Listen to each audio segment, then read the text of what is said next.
Indie Movie.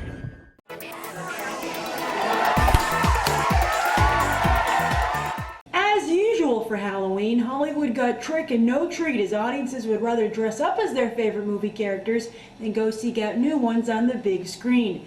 Just how empty was Hollywood's grab bag? Let's find out with some movie math. Thank goodness we are the world, because it's the worldwide box office that saved face for Michael Jackson this weekend. In Variety, the headline is Michael Jackson's This Is It tops worldwide box office with 101 million. Then, within the article, it notes that Jacko only grossed 21.3 million here in the US. Sure, it grabbed him the #1 spot, but for a movie that Sony was claiming sold out weeks in advance, well, that was clearly a lie. This Is It opened ultra-wide on 3,481 screens, but its debut gross was a far cry from other event debuts.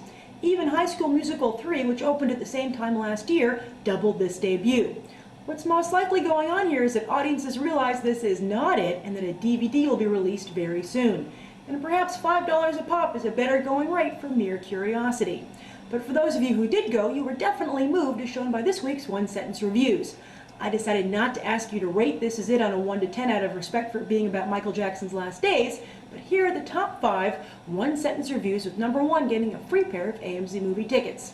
In 5th place is Smilacia97, who exclaims, "This is worth it." But 4th place, Balt Edge Killa disagrees, saying, "Sony did a poor job and this movie was not even close to what it should have been in quality standards for the greatest person in the world."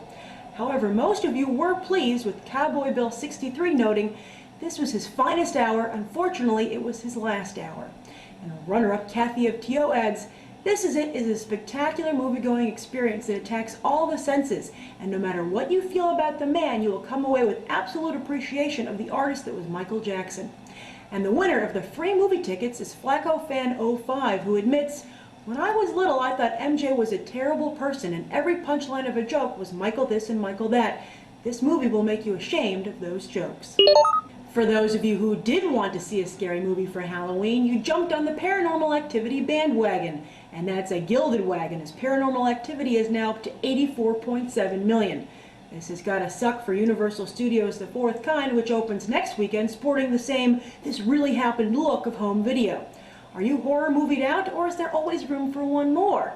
As for Paranormal Activity director Oren Peli, he's already shooting his next film, but he's got to wonder, can he make box office lightning strike twice?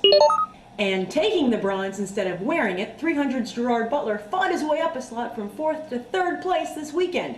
Taking in another 7.3 million, Law Abiding Citizen is now up to a respectable 51.3 million, tying it with P.S. I Love You? But let's not laugh, as a lot of people do like that movie.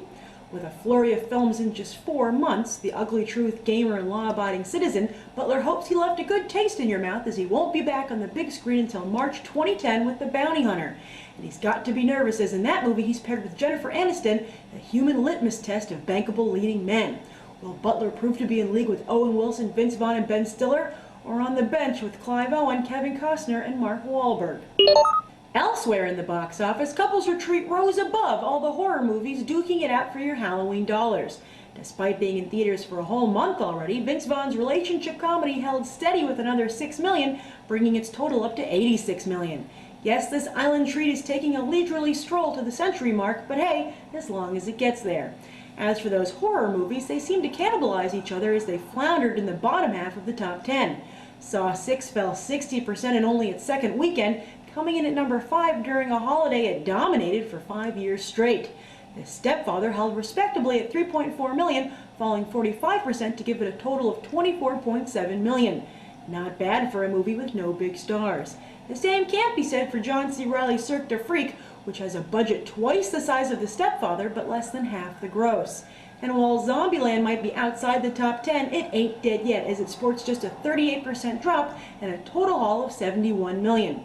What was my horror movie pick for the weekend? I'll tell you after the break. God, no! No! No! Please, no! No! I saw The Stepfather. Why? Well, I wanted a straightforward narrative, and I really enjoyed Dylan Walsh's work on Nip Tuck. And he didn't disappoint, as he made for a very convincing serial killer who could pass for your awesome new dad. In fact, my problem with the movie was that it was just too real and therefore just a little too creepy. It was almost like watching a reenactment on America's Most Wanted. And Walsh seemed so normal that to see him secretly be this killer was very unsettling. The movie had some good twists and a lot of suspense, with just a few that's so dumb moves made by the potential victims. Would I recommend seeing The Stepfather in theaters? No, you can do better. Instead, I'd say it makes for an excellent rental, but in the afternoon, as it might be hard to go to sleep if you watch it at night. Now, why didn't I see This Is It? Well, it was a combination of Halloween festivities and a real lack of energy for the movie here in New York City. Shows were not sold out and nobody was talking about it, which made it feel all the more like something I could wait to see on DVD. But as I read all of your comments about the movie over the weekend, perhaps I've made a mistake. Do you think I need to see This Is It in theaters? Let me know in the comments down below. As always, thanks for watching Movie Math, and I'll see you on Friday when Beyond the Trailer covers A Christmas Carol, The Box, The Fourth Kind, and The Men Who Stare at Goats. I'm Grace Randolph, and we just did some movie math.